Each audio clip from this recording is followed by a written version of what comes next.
She walked into school every day like a ghost wrapped in cotton, hiding burns that once saved her life but now branded her shame.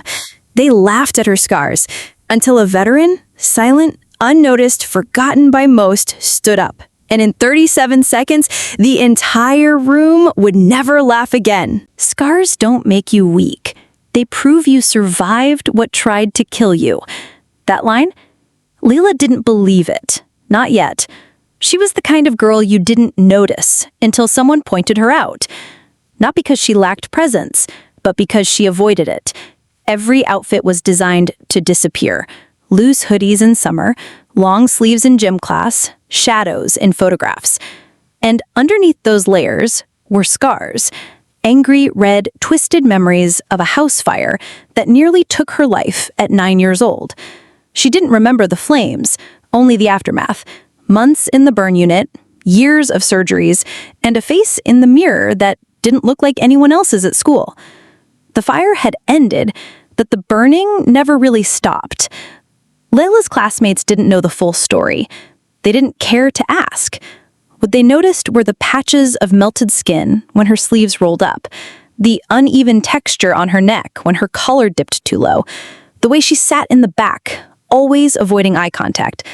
And they started doing what kids do when they're afraid of what they don't understand. Whispers, laughter, nicknames behind her back, Two-Face, Melted Barbie, Crispy. One girl even asked if her skin was contagious. Teachers heard the rumors. Nobody stepped in. Everyone hoped ignoring it would make it stop. But Layla, she just kept shrinking. Every morning became a war.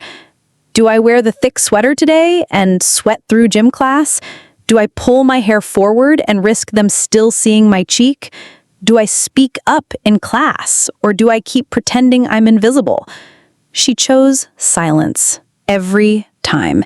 And in that silence, the scars grew heavier. Not on her body, she had already healed, but in her mind, where shame builds fortresses, louder than fire ever could. Then came the day that cracked something open. It was English class, presentation day. Everyone had to stand and share a story from their life. Leela had written hers the night before, a quiet, heartfelt essay titled, "The Night I Survived." She never planned to say what really happened. She'd coded it in metaphors, buried the pain under poetry. But as she stood there, shaking, reading, the sleeve of her hoodie slid back, just enough to reveal the edge of a burn scar.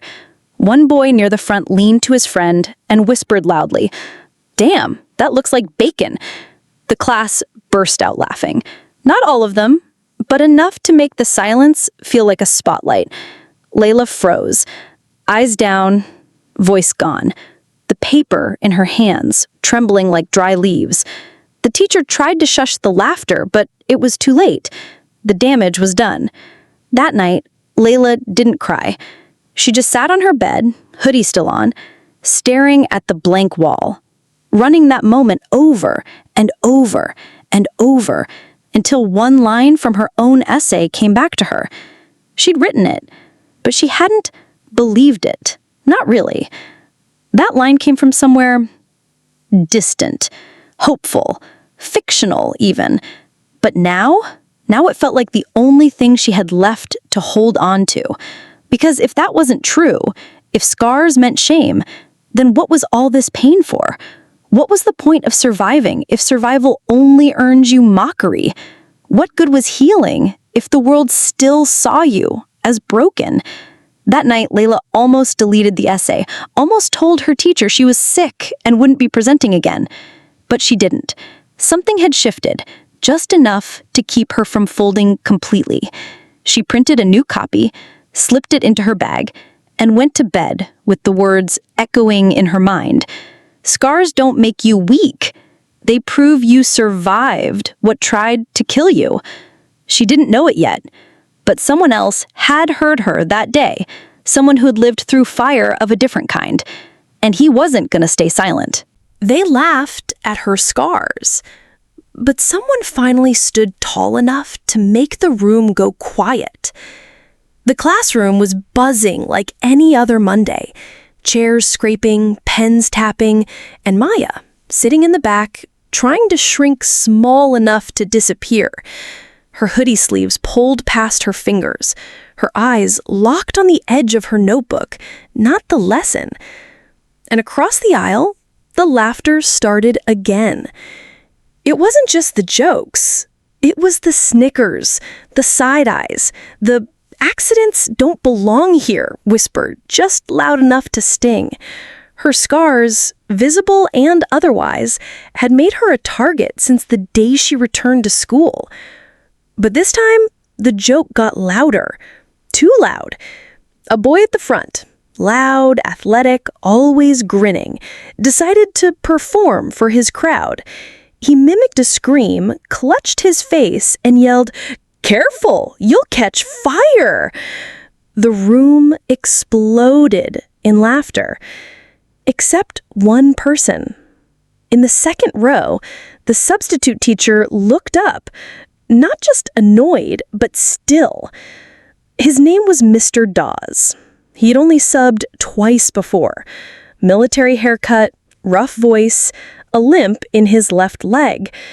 No one really paid attention to him until now. He walked slowly to the front, didn't raise his voice, didn't threaten detention. Instead, he looked at the boy and said, "Stand up." The room went still. The boy laughed. "You serious?" Mr. Dawes didn't blink. I said, "Stand up." Reluctantly, the boy stood. "Now explain the joke," Mr. Dawes said, "to all of us, word for word." The boy stammered. It was just a joke." "No, tell us, all of it. Because I served overseas with a young soldier who burned alive to save his unit. Tell me what's funny about that." Silence. Mr. Dawes pointed to Maya. "You see scars, I see survival. I see someone who didn't quit when life tried to end her. And if any of you can laugh at that, maybe the fire didn't touch the right person." The silence deepened. He said, "Sit down. Class dismissed for 5 minutes. Everyone think." Maya didn't move. She wasn't used to protection. But something cracked. Just a little in that moment. The kids who used to laugh, they looked at her differently now. Not with pity, but with something new. Respect. And maybe a little shame. That afternoon, Maya stayed behind after class. She didn't say much, just walked up to Mr. Dawes, notebook in hand. "They say I shouldn't write stories, that no one wants to hear from a girl like me." He didn't say anything for a second. Then he handed her a plain, worn-out notebook from his desk. That soldier I mentioned, she wrote every day. Same scars, same silence, same fire inside. Write, and don't stop. The world needs voices that survived. Maya nodded. She didn't smile yet, but she held that notebook like armor. That was the day she stopped hiding. Not because the world got kinder, but because she got louder. And every time she doubted herself, she remembered. They laughed at her scars until a veteran stood up. When they tried to erase her presence, she turned silence into thunder. The next day, the school was different. Not because the students suddenly changed, but because Maya did. She walked in, still quiet, still guarded, but with something new in her eyes. Resolve. In her backpack was that worn-out notebook Mr. Dawes had given her, now filled with pages of thoughts she had never dared to say out loud. Her first entry read, "They laughed. They pointed. They looked at my skin like it was a horror story. But it isn't. It's survival." The idea started small. A writing assignment for English class titled, "What Courage Means to Me." Most kids phoned it in, wrote about superheroes or sports wins, but Maya wrote her story. In every line, she bled truth about the fire, about the months in the hospital, about her mom sleeping in the chair beside her bed, about the first time she looked in the mirror and didn't recognize herself, and how she kept looking anyway. When she turned it in, she didn't expect a response. She especially didn't expect what came next. 1 week later, the school held its annual Courage Assembly. Mr. Dawes had nominated Maya's essay to be read out loud. "I can't do that," Maya whispered when he told her. "You already did," he replied.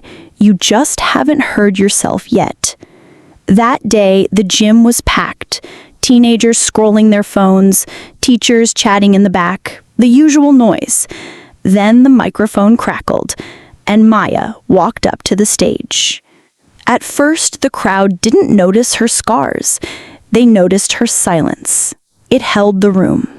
Then she spoke, not loudly, not theatrically, just honestly.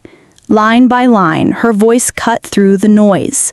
Not a speech, not a performance, just truth. About pain, healing, and what it meant to walk into school every day with scars on her body and bravery in her chest. By the time she finished, the gym was silent. Then came the applause. Not wild, not dramatic, but real. Even the kids who mocked her looked away, ashamed, because now they knew. Now they saw. That video, a shaky recording from a classmate's phone, was uploaded that night, and by morning, it had over 2 million views. Burned, Not Broken, a 16-year-old story of survival, was trending on every platform. TV anchors praised her courage. Podcasters broke down her words line by line. Teachers across the country asked if they could show the clip to their students. And Maya, she didn't log in to see the numbers. She just kept writing. Because now the voice they once mocked had become the voice the world needed. Mr. Dawes gave her a nod in the hallway the next day. No words. They didn't need any. She was no longer the girl with the scars. She was Maya, the voice that couldn't be silenced. And so, Chapter 3 ends not with a cheer, but with a truth the world finally heard. The loudest voice in the room isn't always the one shouting. Sometimes it's the one that dares to speak, even when no one's listening. They built glass ceilings. I turned them into mirrors so they could watch me rise. 6 weeks after Ava reclaimed the empire that tried to bury her, everything looked different. The name on the building had changed. The boardroom was no longer guarded by fear and exclusion, but powered by purpose. The culture, unrecognizable in the best way. The first official board meeting under Ava's leadership began not with a budget forecast, but with a land acknowledgement, a community pledge, and a mission. Access, equity, ownership for everyone they once locked out. Because Ava wasn't interested in hoarding power, she was rewriting the rule book and sharing the pen. Internally, the audit of truth.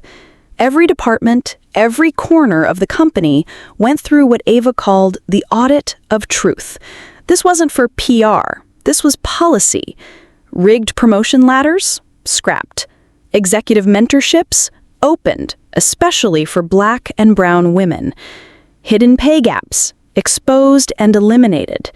Ethical oversight? Strengthened, with independent reviewers who could veto policies, even Ava's. The old guard whispered, "Too radical." Ava said, "This is justice, and it's not up for debate." Then came the spotlight. Reporters begged for interviews. She gave them one.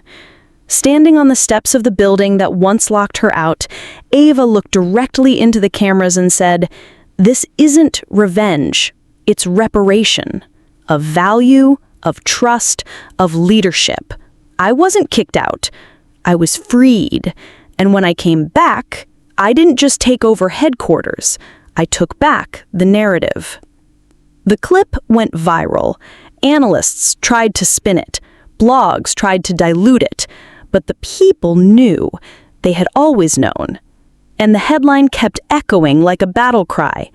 Black CEO kicked out of her own bank. Moments later, she takes over headquarters. It was never just a headline. It was the blueprint. The foundation of legacy. Ava didn't stop at policy. She built systems. The Ava Montgomery Foundation launched within 30 days. Its mission? Financial literacy programs for single mothers, tech grants for young Black innovators, and legal aid for corporate whistleblowers fighting abuse and discrimination. No statues, no vanity buildings, just systems designed to outlive her. Because for Ava, legacy isn't about being remembered. It's about making sure no one else is forgotten. The final move. Then came the moment. Ava stood once again at the front steps of her headquarters, now completely owned, redesigned, and rebuilt. She renamed the building, not after herself, but after her grandmother, a woman who once cleaned banks, but never stepped inside the boardroom. The Lillian Montgomery Building for Economic Justice. No gold plaque, just one steel-etched sentence above the doors. Power never leaves. It just changes hands. Final note. This isn't just a story about Ava. It's a story about every underestimated leader who was told to sit down, every woman who was called too much, every person of color told they didn't belong in the room. Ava proved them wrong, not with vengeance, but with vision. So every time someone repeats, Black CEO kicked out of her own bank, moments later she takes over headquarters, they're not just quoting a headline. They're announcing a shift in power, a shift in leadership, and a shift in the future. One Ava Montgomery claimed with ink, fire, and a plan.